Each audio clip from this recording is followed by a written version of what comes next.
Well, let's get into a place where you might feel more comfortable or you might be moving towards comfort. And I want to invite everyone to consider what might be the right move for them this morning and today. And that might be walking and listening, that might be seated, it might be with back support. I definitely have my back supported. You might be resting on your back or your side. And the reason I offer you so many options is because we are so limitless as individuals, and no single moment in time can really encapsulate your needs. And in terms of assessment, we're just constantly assessing what we need. So allow yourself in this moment to consider you and your body and your person in your mind and what you might need now, and then open that up for every moment after to continually assess what you might need. You might start by taking a few deep and full breaths or breathing in a way that feels like you're getting to know your breath this morning. That just as you said hello and saw these faces on screen, you can get to know and say hello to your breath. When we think of the cycle of birth and death, our breath is the most intimate example we have. It's something that we can viscerally feel as we create and as it leaves us. It is one of the most beautiful examples of impermanence that we can touch upon in the here and the now. I want to invite you into this idea that even with the knowledge and awareness that the breath is impermanent, it's transient, it's short lived, we can still celebrate each and every breath. Just as we can still celebrate each and every passing moment and each and every interaction that helps to lift us up, that helps to lighten our spirits,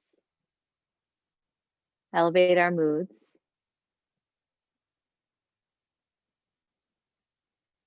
Just as we can celebrate each and every accomplishment,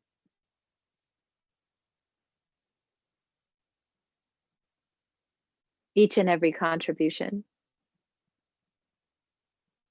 each and every step forward. And if we could really learn how to celebrate these seemingly simple and small things, these seemingly impermanent and rapidly birthed and expiring truths, maybe our practice can become so steadfast and strong in celebration that even in the face of the greatest adversity, we can still hold on to that truth that I am able to celebrate joy even in the birth and death of things.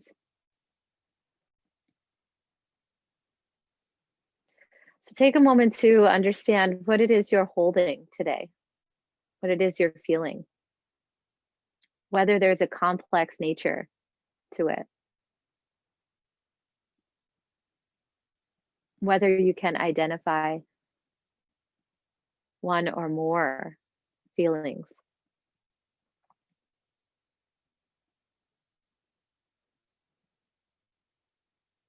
It's been studied, tested, and found to be true that in any given moment, a human being can hold both positive and negative emotions.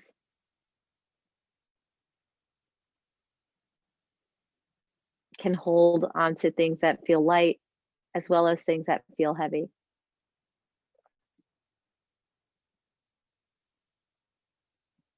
And then there is a common misconception that as we sit and as we meditate and as we breathe and contemplate, we must be clear. We must be empty. We must be open.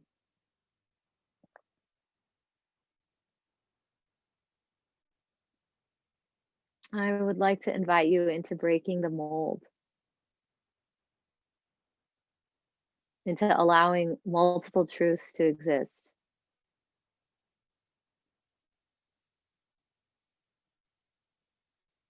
into inviting yourself into an understanding that you are strong and capable enough to hold the light and the heavy.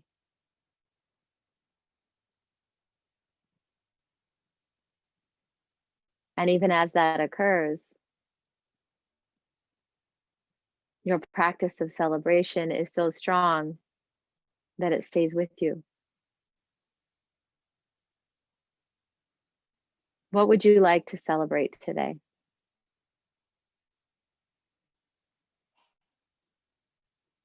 Take a moment to see it, name it,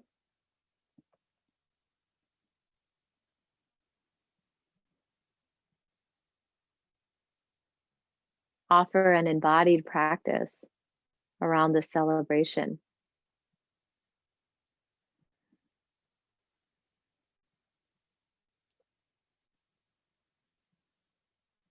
It can be true that we feel the physical stress of running great lengths,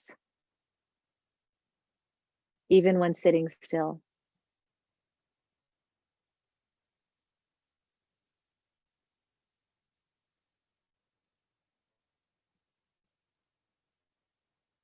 So I'll say that again. Even if you haven't done it, but have thought through what it takes to run 13.1 miles, you might feel the physical stress as if you had actually physically done it.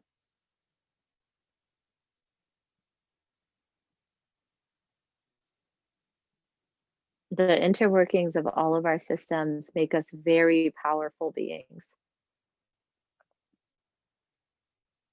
And if it's true that stress can be felt during physical inaction, but in mental action,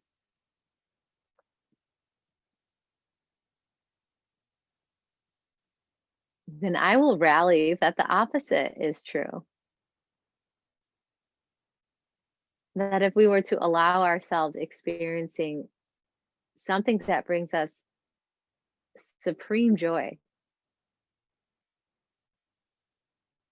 the benefits of actually doing that activity can still reach us where we're at. So again, I ask, what is it that you wish to celebrate?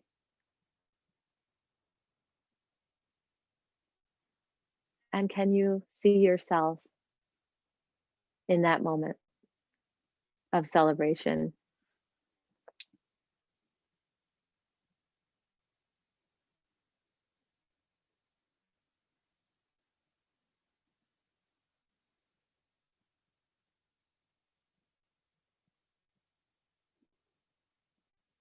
Can you experience breath in the joy of that celebration? Does it change how you're breathing right in this very moment?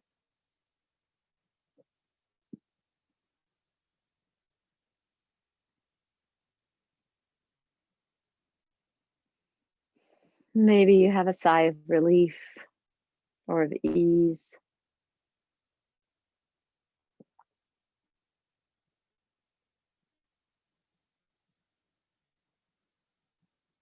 And maybe in this moment, it's hard to access a picture of you in celebration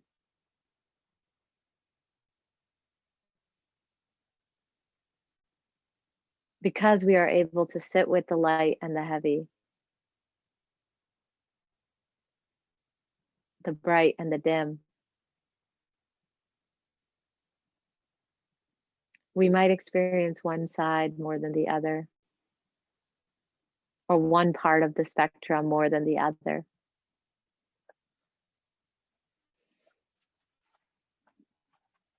I'd like to read to you just a bit of what I posted earlier.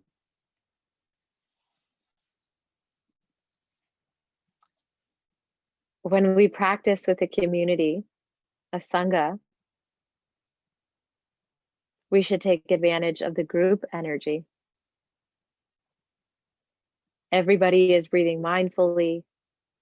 Everybody is walking mindfully. We can see the Sangha, or community, as a boat. We have bricks of suffering in us. And without a boat, we are in danger of sinking in the river of suffering. If you throw a stone in the river, it will sink. But if you have a boat, you can transport tons of pebbles and stones. The same thing is true for your pain and suffering. If you know how to use the boat made of the energy generated by the Sangha, you will not be drowned in your suffering.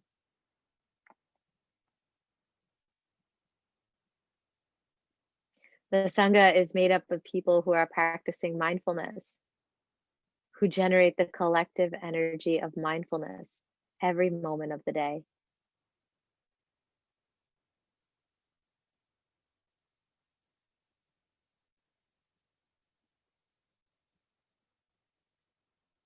In my work, mindfulness is kind awareness. It is, yes, the practice of observing thoughts as they arise, rather than engaging and being consumed by these thoughts. But it's also layered with the practice of being kind to those thoughts and to the self that is in the experience. It is very similar to the Sutra 1.3. And how the seer becomes the seen.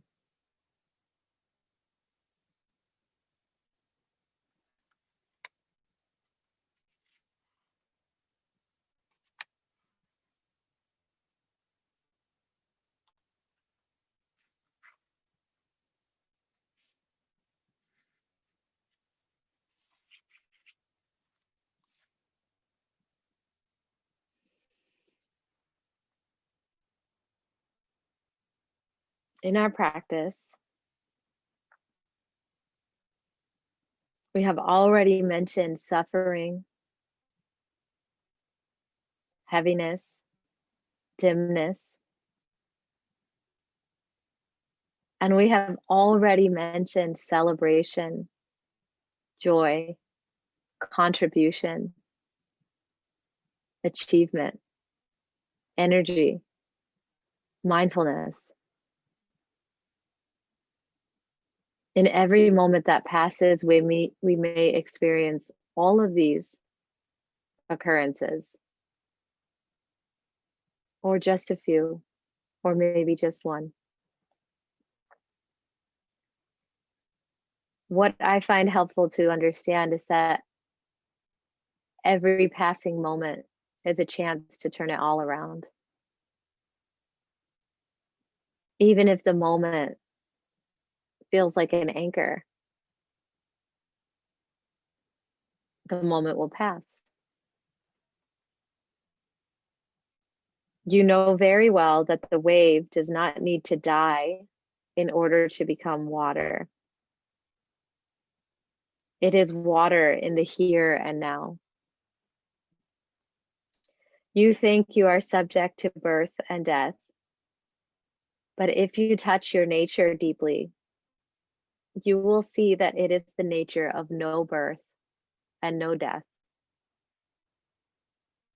This is something that can make your fear disappear.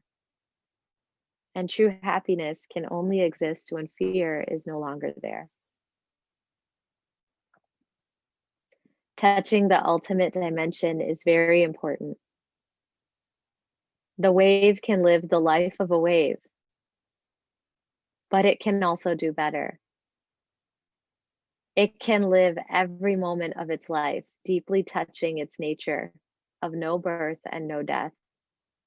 That is, its nature as water. If the wave realizes that it is water, its fear disappears. It enjoys its rising and falling much more. Rising is joyful, and falling is too. There is no birth and there is no death. This is the highest level of the teaching.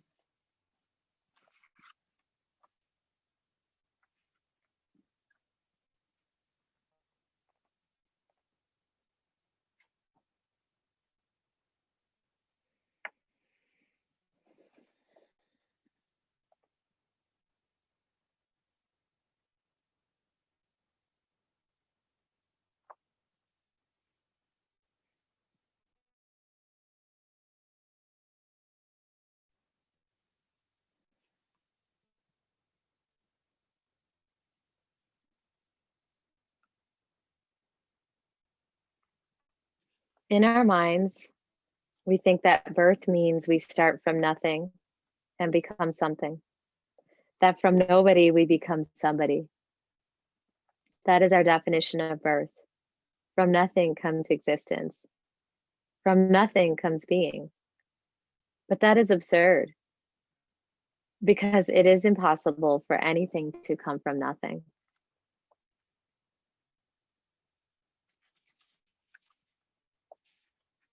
You are somebody. You are something. You are a positive factor for your family, for society, for the world.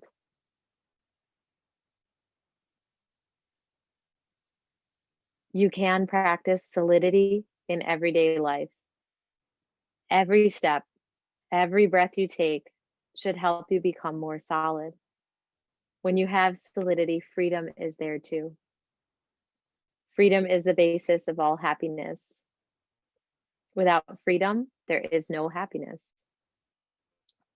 This means freedom from despair, freedom from resentment, freedom from jealousy and fear. Genuine practice is practice that helps you become freer and more solid.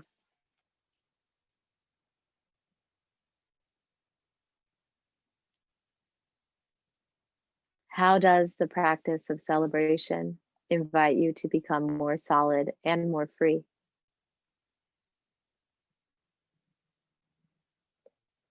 In celebrating achievement and joy, ourselves and one another,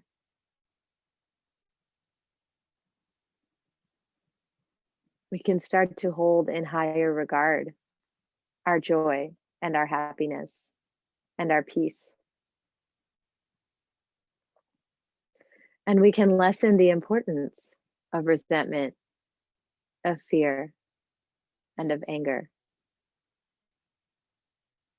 allowing the heaviness of those anchors to slip away. In this moment of your life, can there be a shift of any amount to lessen the weight of anger, of resentment, of fear in your life?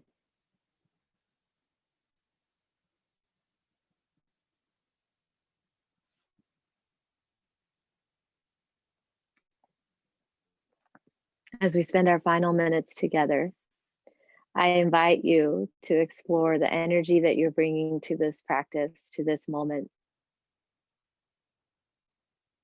And whether it's an energy of mindfulness,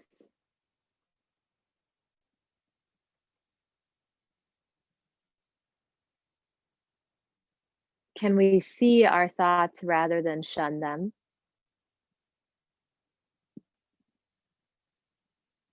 Can you offer kind awareness to yourself rather than anything else?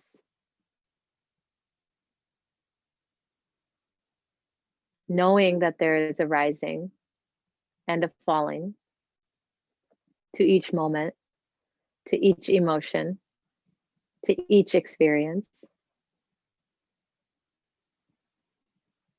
and offering yourself an invitation to enjoy the rise as well as the fall. That your true essence and nature will not change with each passing experience.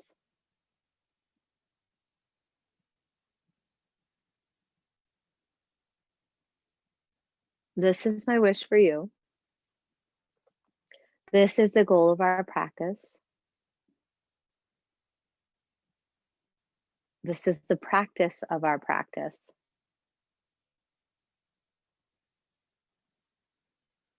And as we carry the pebbles of suffering in the boat of our community, can we also, at the same time, feel the lightness and the buoyancy of our boat and its ability to carry weight, its ability to do work?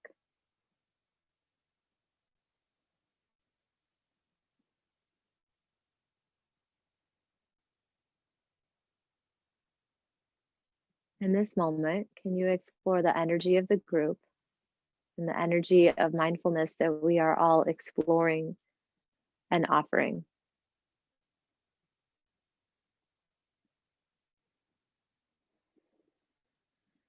In honor of all that we've experienced in this sit, in your life, in our community, I invite you into moments of breath, exploring what arises, exploring Sutra 1.3, vacillating between the seer and the seen, knowing that each and every passing moment is a chance to turn it all around.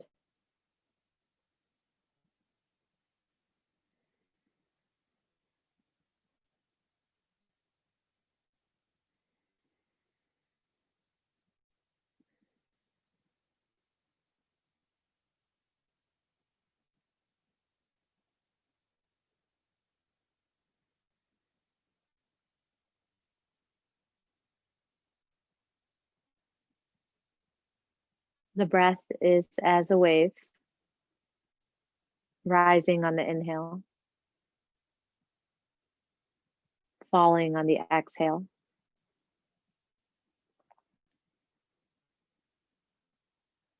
Even as the wave of your breath reaches its peak, you are still water.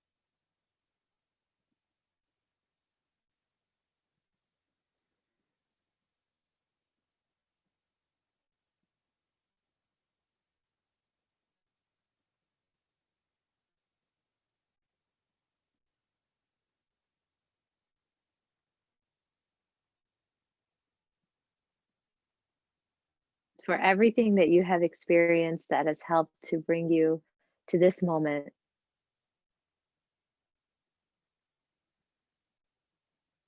please thank yourself for the effort and for the practice.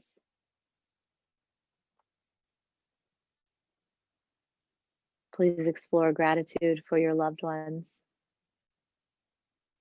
for all that they offer and all that you receive.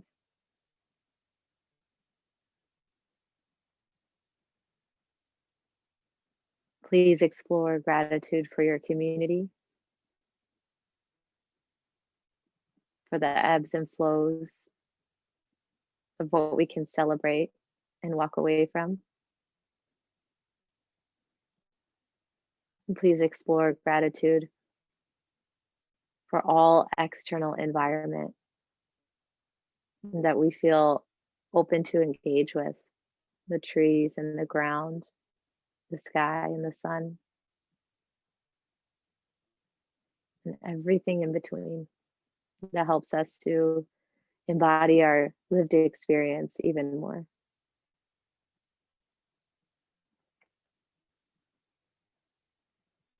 I'd like to invite you into a closing practice. And everything I offer is simply an invitation, which you can receive or observe. Hands to heart center, palms pressing into one another. I invite you into one sacred mantra of Om. a chant that we use today to offer connection and creation. Breath in for Om.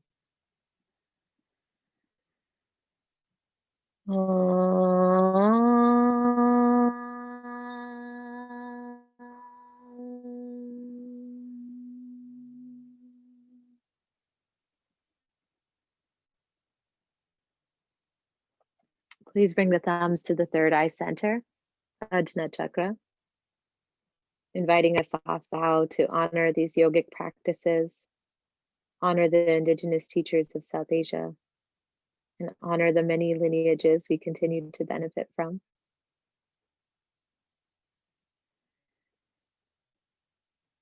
Thumbs to heart center, Anahata Chakra, the unbroken energy of the heart. Offering a soft bow first to yourself and to everyone in this circle for the time and energy in creating this community and space.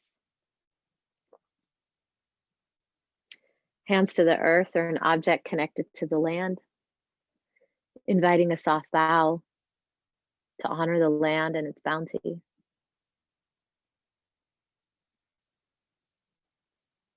Inviting a moment of silence to acknowledge the history and the struggle, the oppression and the unwilling sacrifice of the ancestral stewards of the land. May we work to repair. Hands back to heart center, a message of peace you might wish to repeat after me. Om Shanti Shanti Shanti.